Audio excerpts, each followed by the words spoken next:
folks, we've got Dune Imperium, the Rise of Ix expansion right here. Really cool game in and of itself, but this does add some really nice additions. So if you're familiar with the main game, which I'm hoping most of you are if you're watching this video for the expansion, one of the main things it adds are up here on the top of the map, those kind of green spaces. You're like really probably focusing on those because they're powerful things to get early on in the game, but later on in a lot of games you're just really not taking many of those actions anymore. At least that's what I've found in my plays. And what this does is it really changes a few of those things to where that it's always profitable throughout the entire game. It seems like it's always profitable to be going up there. There's different benefits you can do as you're going up on the interstellar shipping track right here. So you're moving your piece up when you go to these spaces, and you're getting benefits for going there. And then you can go over here to the tech area, and you can buy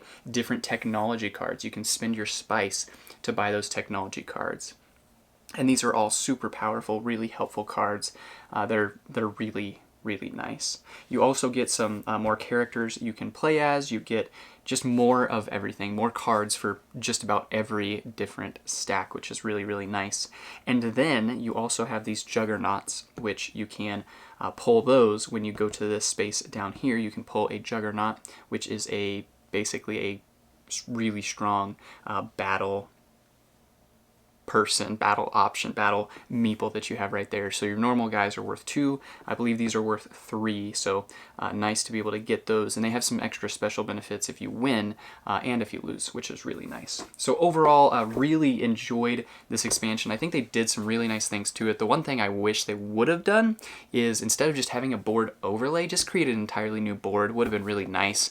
And I don't think it would have been that much more difficult. And from what I hear, most people don't really, once they get the expansion, they don't want to play with the old board anymore. So you definitely could have chosen, oh, we're going to play with this board, or we're going to play with the old board if you wanted to not play with the expansion. But once you get it and play with it, I feel like there's really not much of a reason not to play with it unless you just really don't like some of the spaces they take away, which there are a few minor ones.